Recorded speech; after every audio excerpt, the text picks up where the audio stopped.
Bismillahirrahmanirrahim. Assalamualaikum warahmatullahi wabarakatuh. Alhamdulillahirabbil alamin wa bihi nasta'inu ala umuri dunya waddin. Allahumma salli wa sallim wa barik ala Muhammadin wa ala alihi wa ashabi ajma'in. Amma ba'd. Ayah bunda, akang teteh kembali bertemu dalam sebuah kajian parade Al-Quran di bulan Ramadan. InsyaAllah mudah-mudahan kita bisa memanfaatkan waktu meski hanya beberapa menit ke depan, tapi ini akan menjadi saksi di hadapan Allah bahwa waktu kita digunakan efektif insyaAllah. Setelah sekian hari kita melaksanakan saum Ramadan, sudah mulai terasa ada lemes-lemesnya, sudah mulai terasa ada ngantuk-ngantuknya, dan sudah mulai terasa hawa-hawa Idul Fitri. Mudah-mudahan jangan ya. Kita baru menginjak hari ke beberapa hari. Allah masih menyediakan banyak pahala, banyak kebaikan yang bisa kita lakukan. Mudah-mudahan. Untuk episode kali ini, saya ingin sampaikan episode khusus untuk para ibu, para perempuan, para teteh. Tapi tentu didukung oleh para ayah, para kakak-kakak ya. Insya Allah sehingga nanti Ramadannya saling sinergis. Ayahnya mendapat pahala yang banyak, ibu-ibu atau teteh juga tetap dapat pahala banyak. Baik, apa gerangan materi kali ini? Insya Allah akan kita sajikan, yaitu tentang ini dia. Berlimpahnya pahala bagi para ibu atau para perempuan di bulan Ramadan. Subhanallah. Sengaja saya ingin sampaikan hal ini sebab ada beberapa pandangan yang harus kita sempurnakan ya. InsyaAllah dalam rangka memaksimalkan amal soleh di bulan Ramadan agar pahalanya melimpah dan penuh berkah. Allahu Akbar. Mari kita mulai. Ibu, teteh, akang, ayah sekalian semua, dalam Islam perempuan dan laki-laki memiliki porsi yang berbeda ya dalam beribadah.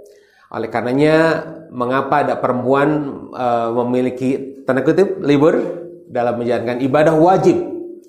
Ya, setidaknya ada yang seminggu dan 10 hari ya dalam sebulan. Bahkan ibadah-ibadah wajib itu bisa berubah hukumnya menjadi haram kalau dilakukan ketika datang saat haid atau nifas. Ini merupakan rukhsah dari Allah Subhanahu wa taala, tapi sebenarnya hakikatnya bukan tidak ada pahala. Nanti sudut pandang kita akan menentukan ternyata Allah hanya menyuruh perempuan untuk istirahat melaksanakan kewajiban itu. Tapi pahalanya tetap ngocor, pahalanya tetap datang. Seperti apa? Kita lihat. Dalam momentum Ramadan, seringkali di antara kaum perempuan merasa iri ya dengan laki-laki yang bisa menjalankan sebulan penuh. Tidak ada istilah harus mengkodok kalau laki-laki ya. Tapi kalau perempuan ya seminggu datang tamu begitu, atau seminggu kadang-kadang lebih datang tamu sehingga harus mengkodok di bulan-bulan yang lain. Tapi tenang ya, sebetulnya peluang pahala bagi perempuan sangat melimpah. Subhanallah. Namun seperti apa ilmunya ya? Terdapat beberapa amalan yang lebih cenderung dilakukan oleh perempuan dibanding laki-laki. Meskipun ya, untuk laki-laki adalah kewajiban, tetapi untuk para ibu, para teteh, subhanallah ini merupakan infak terbaik. Sekali lagi, ya, untuk para laki-laki bisa jadi amalan ini kewajiban. Tapi untuk para ibu, para teteh, ini bisa jadi infak. Tapi kalau para suami menyuruh, kalau para suami menginginkan, maka ini sama menjadi kewajiban para ibu atau para perempuan. Ya, seperti itu. Dengan penuh cinta, ibu-ibu melakukannya, semuanya melakukan, membantu aktivitas rumah yang ujung pahalanya bermuara pada perempuan atau para ibu. Allahu Akbar. Lebih banyak anggota di rumah, maka pahalanya berujung para ibu semua. Baik, tidak berlama-lama, apa saja kebaikan di bulan Ramadan yang dapat diraih oleh para perempuan atau ibu? Sekali lagi ini poinnya, apa saja kebaikan atau amalan Ramadan yang dapat diraih oleh para ibu atau perempuan? Allahu Akbar. Ayah bunda, akang teteh, selain amalan pribadi para ibu, para perempuan saat bersih, ini dia. Saya ingin kasihkan tips. Ibu dan bapak bisa bersinergi sama-sama, misalnya saum bersama, atau melaksanakan baca Quran bersama, atau tarawih bersama. Pada saat itu ibu, bapak, dan kakak, teteh mendapat pahala yang sama. Tetapi bagaimana kalau tamu itu datang? Apalagi datangnya jam 5 sore. Ya, suka begitu. Padahal tidak harus. Allahu Akbar. Ada satu niatan, ada satu kata-kata yang kemudian harus kita lontarkan agar pahala tetap bernilai, agar pahala tetap mengocor pada kita semua, terutama para ibu. Apa di antaranya? Satu ya. Begitu datang haid, kapanpun. Sekali lagi, begitu datang haid kapanpun, atau misalnya nifas ketika melahirkan, ucapkan kata ini. Ya Allah, harusnya aku melaksanakan kewajiban, harusnya aku saum, harusnya aku sholat, harusnya aku baca Quran, tapi engkau takdirkan seperti ini, maka aku ridho. Kata-kata ini harus diucapkan ya pada saat datang haid atau pada saat azan berkumandang. Subhanallah. Azan asar berkumandang, ibu atau teteh sedang dalam haid, tetap ucapkan, ya Allah, seharusnya aku datang kepada engkau dengan salat ini, tapi engkau takdirkan aku dalam keadaan seperti ini, maka aku ridho. Satu pahala sudah didapat.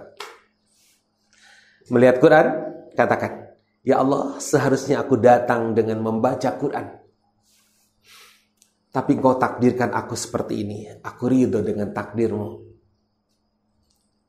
Ya, adzan berkumandang, kemudian harusnya sahur, bangun tetap sahur, jangan kemudian mama ini sahur, teteh mama mau kurhat coklat teteh, mama rek tidur terus. Jangan bu, ibu jangan begitu. Usahakan datang sahur, untuk waktu sahur ibu tetap mengucapkan doa dan kemudian ikut aktivitas dan katakan pada Allah, ya Allah, harusnya aku laksanakan sahur, tapi karena engkau takdirkan aku begini, maka aku ridho dengan takdirmu. Subhanallah. Ibu, teteh, catat itu, dan itu tetap pahalanya akan kocor. Kenapa? Karena memang seperti itu. Nanti kita akan terangkan hadisnya ya, bahwa seorang yang sakit yang biasa berjamaah, seorang yang bersafar, bepergian, biasa berjamaah, pada saat itu sakit, pada saat itu bepergian, maka tetap pahala berjamaahnya tetap dapat. Tapi catat, kebiasaan kita harus kebiasaan yang sudah baik. Seperti itu. Baik, kita akan ungkap apa saja amalan yang bisa kita lakukan atau ibu yang lakukan. Yang pertama adalah menyiapkan hidangan pada saat sahur. Ya, malah berbuka dulu nih. Berbuka nanti sahur juga ada. Lihat hadisnya, ini terjemahnya. Siapa yang menyediakan makanan berbuka bagi orang yang puasa, yang saum.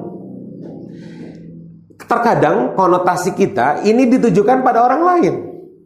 Ya, padahal di rumah kita juga ada yang saum. Suami, anak-anak, atau siapa anggota keluarga yang sedang saum, dan ibu yang sedang haid, kemudian menyediakan itu. Subhanallah. Ya, maka pahalanya seumpama pahala bagi orang yang berpuasa, ya, sebanyak orang yang berpuasa tanpa mengurangi sedikit pun pahalanya. Allahu Akbar. Berapa orang yang berpuasa di rumah? Ayahnya, anaknya, 2 atau 3, atau ada paman yang ikut, atau ada orang tua yang ikut. Allahu Akbar, sebanyak itu pahala yang dapat para ibu. Tapi tolong catat. Saya ingin berikan tips buat ibu. Pertama, ya, ketika memasak, ibu dalam keadaan bersih, dalam keadaan suci, ibu memasaknya harus dalam keadaan berwudu. Ini yang kadang-kadang ibu lupa. Langsung masak, langsung tanpa dalam keadaan berwudu. Padahal saya ingin syarikan ini. Bercermin dari seorang Siti Fatimah, putri Rasulullah SAW. Mudah-mudahan kisah ini benar, karena menunjukkan bukti yang nyata. Beliau tidak memberikan ASI kepada anaknya Hasan dan Husain kecuali beliau dalam keadaan sedang berwudu. Subhanallah. Dan ternyata ini ditiru oleh sang ibu dari Ustadz Abu Somad. terungkap. Meskipun waktu itu Ustaz Abu Somad menceritakan pada saat ibunya sudah meninggal atau belum meninggal ya, kurang lebih seperti itu. Emakku, kayak betul beliau kurang lebih, tidak mau masak, tidak mau mengadakan makanan kecuali dia punya wudu. Allahu Akbar, luar biasa.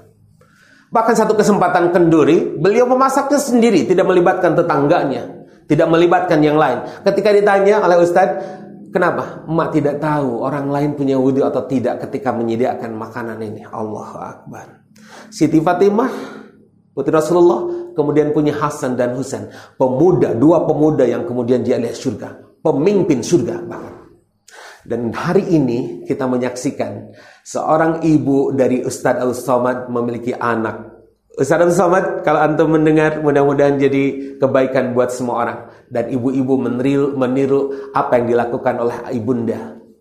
Ibu, tolong catat sekali lagi, meskipun tidak suci, tapi ibu melakukan hal-hal yang biasa dalam suci, maka itu tetap menjadi kebaikan. Apalagi menjerit kepada Allah, ya Allah, siapapun yang memakan makanan ini, solehkan mereka. Ibu bisa lakukan itu pada saat menyediakan untuk berbuka. Ya, ini mudah-mudahan yang pertama, mudah-mudahan. Dan yang kedua, amalan saat sahur. Yang kedua, pertama mengajak untuk sahur dan menyediakan hidangan sahur. Sama kalau menyediakan hidangan sahur seperti tadi. Tapi ini ada stressing mengajak sahur. Ayahnya mungkin dibangunkan. Ya, kecuali ada ayah-ayah yang saleh yang bangun lebih dulu untuk kemudian memberi contoh kepada istrinya dan anak-anaknya. Tapi bisa juga jadi ibunya yang membangunkan ayah. Ya, ayah, bangun ya untuk sahur. Subhanallah. Itu tetap jadi kebaikan buat ibu. Ya. Dalam satu hadis disebutkan, tasahharu fa inna fis sahur barakatan. Melaksanakanlah oleh kalian sahur, sebab dalam sahur itu ada kebarokan, ada kebaikan. Kalau ibu yang memulainya, maka sebanyak orang yang diajak oleh ibu, biasanya terutama anak-anaknya Bu ya, anak laki-laki apalagi susah berada mengabuninya, bisa jadi harus dengan cipratan air, dengan lembut dan kasih sayang. Bisa juga dengan kecupan, bisa juga elusan anak laki-laki atau anak perempuan bangun. Dan ajari kepada mereka apa yang harus dilakukan. Ya, seperti halnya ibu. Ibu lakukan pada saat bangun, ibu mengucapkan doa, Alhamdulillahilladzi ahyana ba'da ma amatana wa ilaihin nusyur. Atau mau lebih dari itu, boleh ucapkan, La ilaha illallah wahdahu la syarikalah lahul mulku wa lahul hamdu wa huwa ala kulli syai'in qadir. Kemudian tambah dengan subhanallah walhamdulillah wa la ilaha illallah Allahu akbar, dan diakhiri dengan la haula wa la quwwata illa billah faghfirli. Allahu akbar. Dalam hadis disebutkan dosa-dosamu Allah ampuni.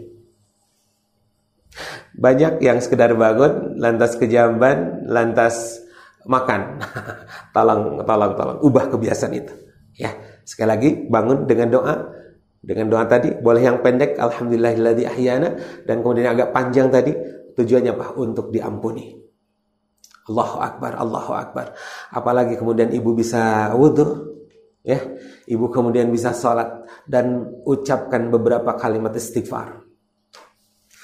Bahkan teman saya menganjurkan coba lakukan istighfar minimal 100 kali di waktu sahur. Saya bilang kenapa? Lihat ayatnya. Alladzina yastaghfiruna bil ashar. Orang-orang yang beristighfar di waktu sahur. Allah sebutkan waktu khusus sahur. Makanya jangan dilewatkan. Ibu-ibu bisa lakukan itu sekali lagi ketika bersih lakukan ya, wudu, salat, kemudian sahur. Tapi kalaupun tidak, lakukan tetap itu dan lakukan, sampaikan pada ya Allah, aku harusnya datang kepada Engkau dengan salatku. Aku harusnya datang kepada Engkau dengan sahurku untuk sahur. Tapi Engkau takdirkan begini, maka aku ridho. Cakep tuh kalau bisa dilakukan para ibu ya, insya Allah teteh-teteh juga bisa boleh belajar untuk itu di waktu sahur, dan kemudian mengajak yang lain untuk melaksanakan sahur. Kebaikan banyak, kebaikan yang banyak.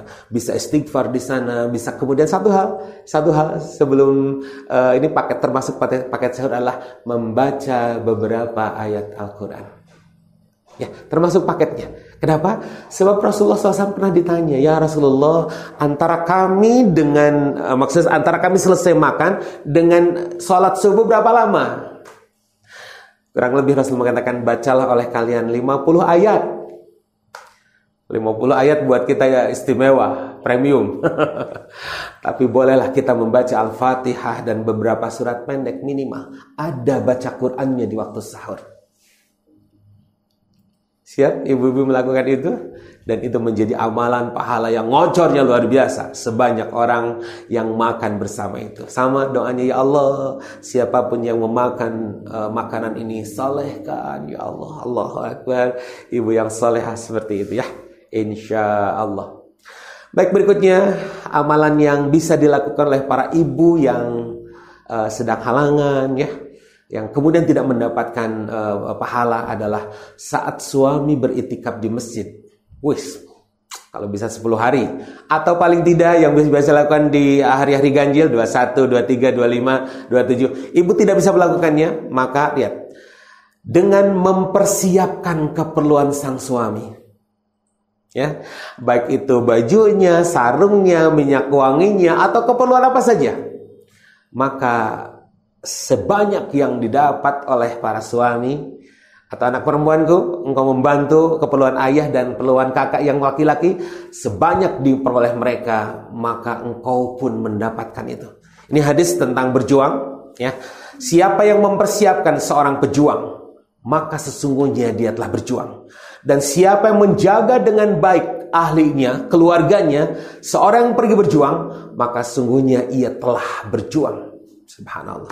Ayahnya pergi ke masjid, ibu tidak, siapkan segalanya dan niatkan, ya Allah, aku mempersiapkan kebutuhan suamiku semata-mata karena aku ingin mendapatkan pahala itikaf, pahala untuk mendapatkan Lailatul Qadar, maka ya Allahu Akbar, dapat. Insya Allah ya. Ibu, yang penting nanti saya sampaikan di akhir, niat. Yang terkadang luput ini ya, yang namanya niat ini. Kita miskin niat dengan ini semua. Ya, ini sekali termasuk keberangkatan suami ketika mencari nafkah juga sama. Ya, kalau sedang bersih mungkin suaminya berangkat, ibu yang melaksanakan sholat duha. Tapi pada saat ibu sedang haid, sedang nifas, suami berangkat mencari kerja, siapkan seluruh keperluannya. Inilah bentuk kerjasama terbaik antara suami istri yang saleh dan salehah. Suaminya berangkat, ibunya mendoakan di rumah. Allahu Akbar. Keharmonisan tidak hanya ditunjukkan di tempat tertentu ya. Bahkan keharmonisan itu bisa ditunjukkan pada saat kondisi haid. Bahkan Rasulullah SAW, ini tips buat para suami, tolong ya. Para suami, Rasulullah ketika mendapatkan istrinya haid, Rasul itu memeluk istrinya. Romantis sekali. Dipeluk, kemudian disampaikan kalimat-kalimat yang kemudian meneguhkan, menguatkan, dan menjadikan yakin bahwa meskipun sedang begitu, hanya semata-mata Allah memberikan rukhsah untuk berhenti melaksanakan ibadahnya, tapi pahalanya tetap berlimpah. Ayah, ibu, kakak, teteh, ya subhanallah, mudah-mudahan seperti itu. Ini ada berapa dalil nih, ya. Ini tadi yang sudah saya sampaikan. Ketika seorang hamba sakit atau melakukan safar atau perjalanan jauh, maka dicatat baginya pahala sebagaimana kebiasaan dia ketika mukim atau ketika sehat. Yakinkan ini ya, sehingga tidak usah ragu atau khawatir. Mungkin ibu dan teteh masuknya kepada sakit ya, sehingga tetap berpahala di hadapan Allah Subhanahu wa taala. Berikutnya, nah ini dia ya, ada satu hadis yang kita menginginkan ya, ketika kita menginginkan bahwa dalam kondisi apapun kita tetap ibadah, bahwa dalam kondisi apapun kita tetap taat kepada Allah. Ini ayatnya, hadisnya ya, dari hadis riwayat Bukhari dengan Muslim dari Siti Aisyah radhiyallahu anha. Ahabul a'mal ilallah ta'ala adwamuha wa in qala. Subhanallah. Amalan yang dicintai Allah. Allahu Akbar. Ayah, ibu, akang, teteh, subhanallah, lihat redaksinya, ahabul amal ilallah. Ada ilallah, ada indallah ya. Apa itu?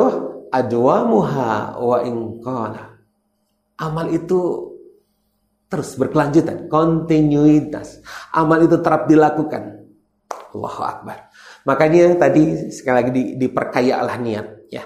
Walaupun sedang seperti itu tetap ucapkan. Kalaupun rukhsahnya seperti tadi, seorang yang sedang sakit biasa berjamaah, seorang yang sedang bepergian biasa berjamaah tetap.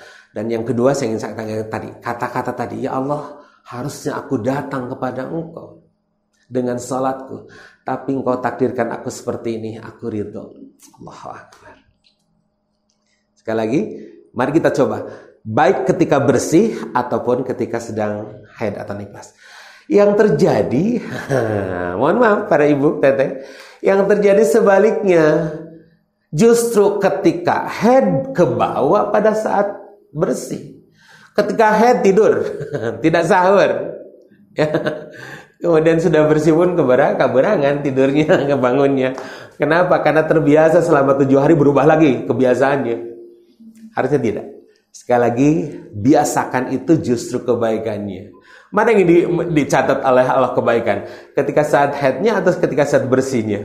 Mending saat bersihnya. Maka amalan pada saat bersih, baguskan, hebatkan, kuatkan. Maka itu akan tetap diperoleh pahalanya pada saat sedang haid. Silakan ya. Mudah-mudahan jadi masukan yang sangat luar biasa. Termasuk juga buat istriku Yayang, aduh Yayang. Dan termasuk anak-anakku yang perempuan ya.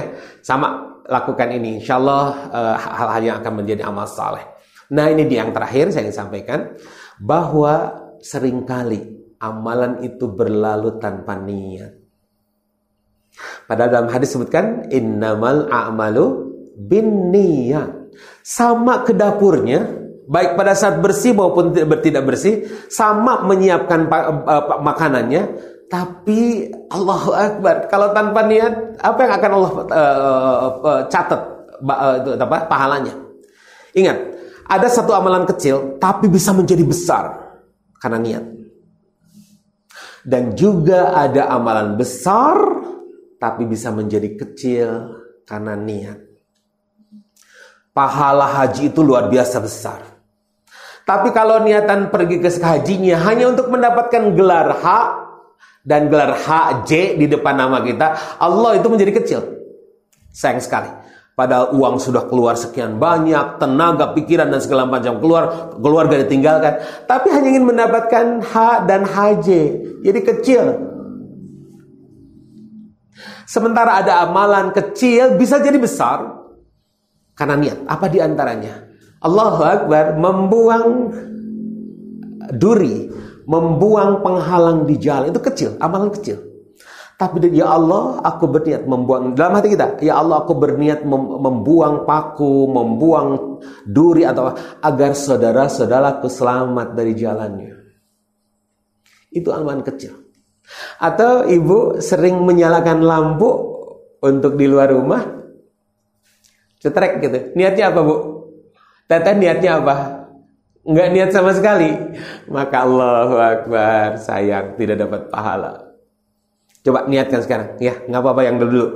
Niatkan. Bismillah, ya Allah, aku menyalakan lampu ini agar saudara-saudaraku tidak terjatuh. Agar saudara-saudaraku mendapatkan cahaya terang sehingga bisa berjalan dengan baik di depan rumahku.